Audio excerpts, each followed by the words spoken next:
What's going on, folks? Ted from Immersion here, and as you can see, we have hit 99.8. The possibility of hitting 100K by PAX Unplugged the end of next week seems like it might actually be a real thing, which is blowing my mind right now. So anyway, let's continue on our Dragonlance coverage. Let's talk about the backgrounds. Now, this is really interesting because they've added a new mechanic feature in here that we've never seen before, which is extra feats not tied to your ability score and not tied to your background.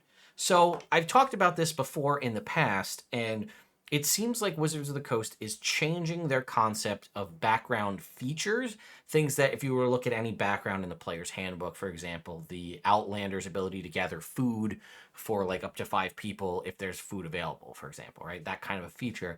They are foregoing that in favor of feats as the background feature instead. So now, many of us have talked about, I've done videos on in the past, as have many others, the concept of giving everybody a feat at first level.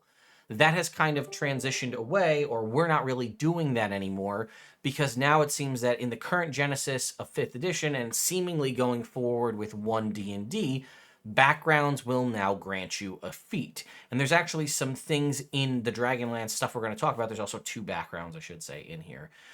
Where they're all of the backgrounds. We saw it with Spelljammer. They're now granting you, and I think it was even in Strixhaven, they're granting you a feat. So let's head over to D&D Beyond and take a look at what I'm talking about. So it says, when you make a character for a Dragonlance campaign, choose one of the backgrounds in this section, or choose one from the player's handbook, or another source. So they are giving you the freedom, right? The 2 presented are Knights of Solamnia and Mage of High Sorcery.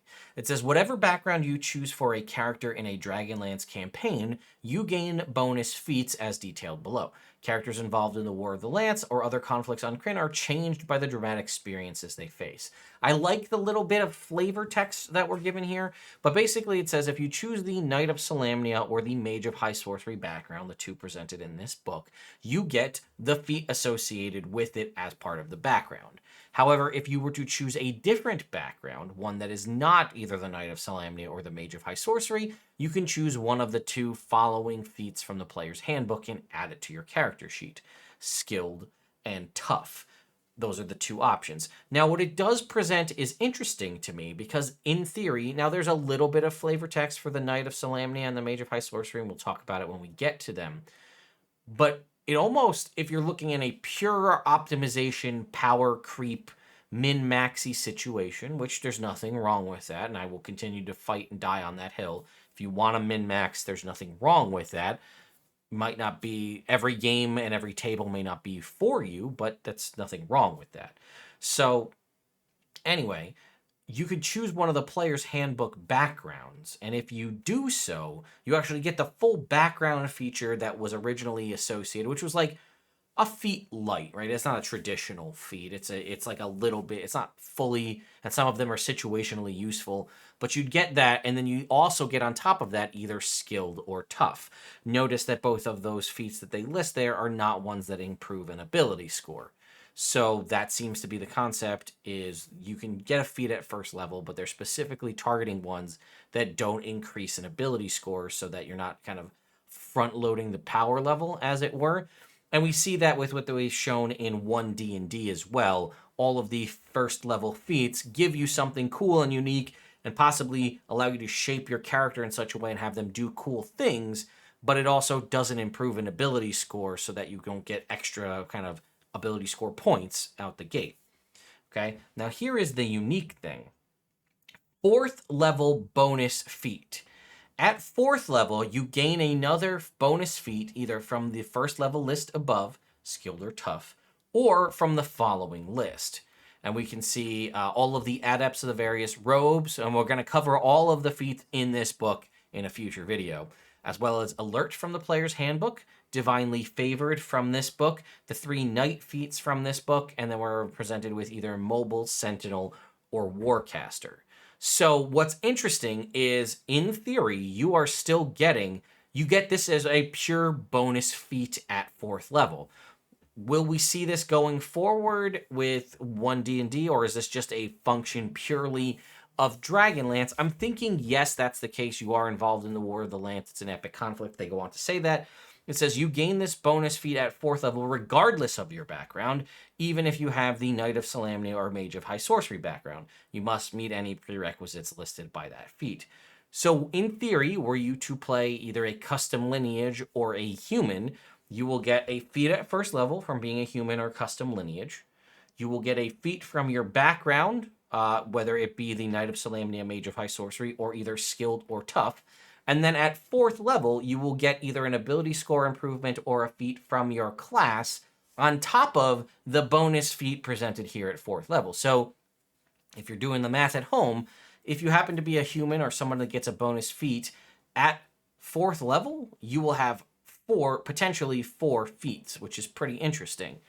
I like this because it does allow you to build a character that is, and again, it all comes down to what feats you end up taking, right? Obviously, if you're taking ones that just grant ability scores, you can be getting extra stuff on top of still leveling up and boosting ability scores. But I think the concept here is to allow you to really build your character and sort of focus on something and make it your own.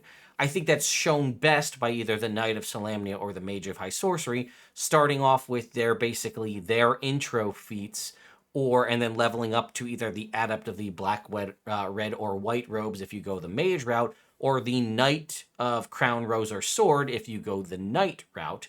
And that's the kind of like, okay, we started off as a squire, we started off as kind of an initiate. Now we sort of leveled up in that, and we can kind of focus our character in that way. And I actually really like this a lot because it does allow you to build, and it kind of has character development and growth just built and baked into the fact that you're leveling up your character. And I actually really, really appreciate that. But that being said, it is kind of power creepy, right? You are getting but I will say that it's not all games, it's Dragonlance games specific. And I also have to commend this concept, which is if the stories in, say, Dragonlance have these heroes doing all of these crazy epic things, and they're like a tier above the traditional hero from something like the Forgotten Realms. They just have more power. It's just baked into the stories or the history of these characters. Rather than having people or you as the character feel like, man, I feel so underpowered in comparison to the stories of this character or that character from Dragonlance, they can do things like this. Like, hey, if you're playing in a Dragonlance campaign only, you get a bonus feat at 4th level. Or you get a bonus feat at 1st level, which again is kind of the standard.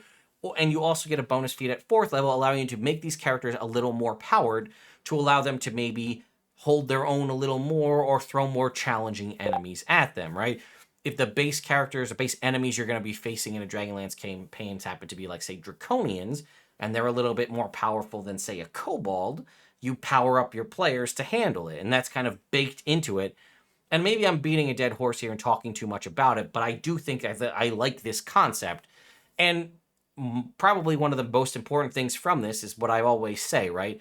Beg, borrow, and steal whatever you want from any campaign, TV show, whatever, to build into your own campaign, because it can help things grow. And this concept, if you want to have a more high-powered game, do this thing where you give a bonus feat at 4th level, and you will, in fact, have a high-powered game by that. People can focus on raising ability scores that may be low and still get the feat without having to feel like they're losing out. I like it. All right, that's enough of that. Let's roll into... Also, look, we got a subscriber, and I managed to get my lights to, like, blink whenever I get a new subscriber, and then the light should go off. Pretty cool, huh? Anyway, so the Knight of Solamnia. Now, this is interesting as well. Prerequisite Dragonlance campaign. I wonder if that's because of the fact that they're saying the backgrounds give these extra feats. Because if you recall, the various Strixhaven backgrounds do not say, that you need to be in a Strixhaven campaign.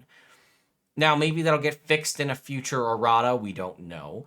But it's interesting because they are limiting, and you'll see that when we get to the feats as well. They're limiting the feats and the backgrounds from this book, and the prerequisite for them is Dragonlance campaign, meaning you technically can't take these in a homebrew campaign, in a Forgotten Realms campaign, in an Eberron campaign. Now, obviously, you as the Dungeon Master are empowered to just delete that prerequisite and allow people to just do whatever they want. But I've had games where I've been playing in the Forgotten Realms, and in theory, if you tell the players that everything that's official is open, they can go and grab the Strixhaven background that gives you all those extra spells and take that character into a Forgotten Realms campaign or a homebrew campaign or what have you, because it's, quote, official, and there's nothing that says they can't do it. Whereas these backgrounds specifically state that you can't unless it's a Dragonlance campaign. So anyway, the Knight of Solamnia background gets you athletics and survival skill proficiency, 2 languages of your choice, and a little bit of equipment, and insignia of rank, a deck of cards. It's basically like the soldier background from the player's handbook, just tweaked slightly. And then it says the feature is you get the Squire of Solamnia feat, which comes later. And then here's the sort of like mini what I was talking about, like background feature. In addition, the Knights of Solamnia provide you free modest lodging and food at any of their fortresses or encampments. This is kind of what an original player's handbook background feature would be like. Something similar to this, like the Acolyte has something very similar. But then they're also giving you the feat, which is why they're saying if you pick a background from somewhere else, you also get a feat.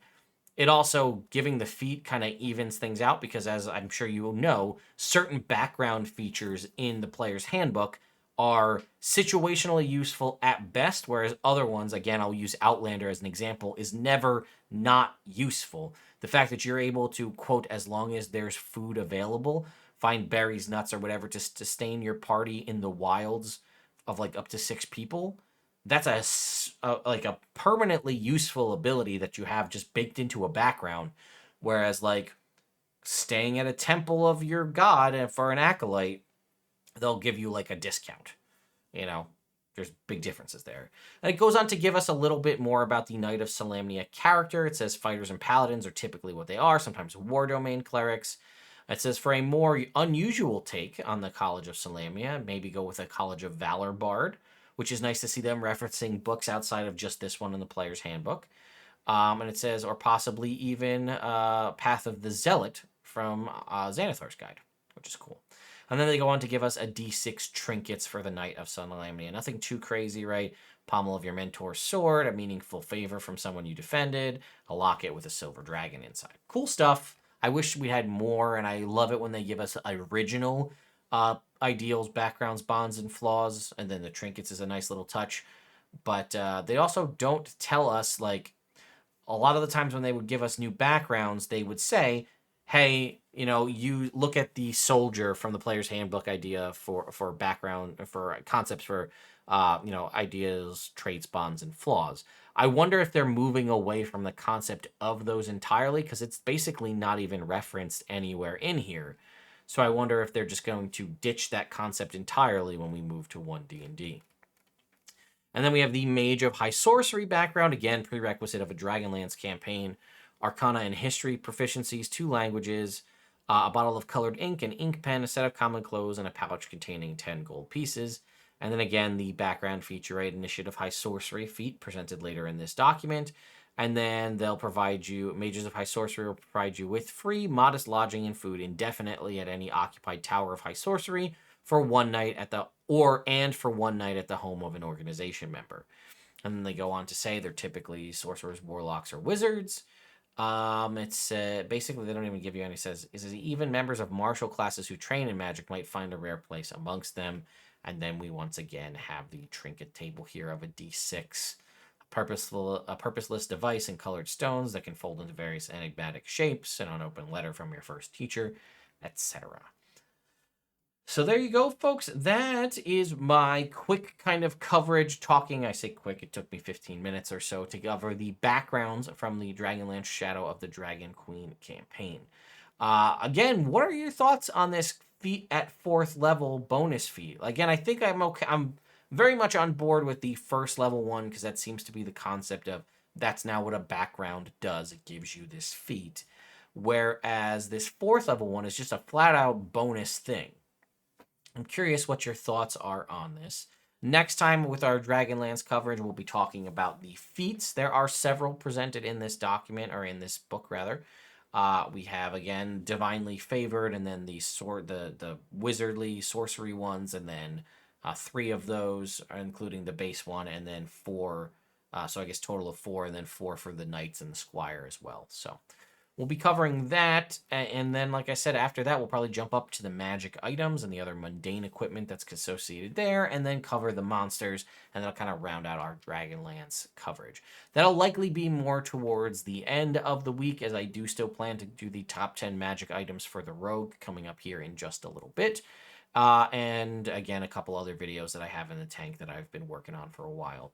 Also, be on the lookout. I may be live streaming tonight, Wednesday the 23rd. I want to do a unboxing and opening of the random Spelljammer minis that I have, and let's see what we're able to pull. And while I could do that myself, it's always more fun to do it with a live stream and chatting with people. And we could throw in a Q&A on there as well if you want to answer questions and whatnot as we go through. So anyway, thank you all so much for watching, and I'll see you next time.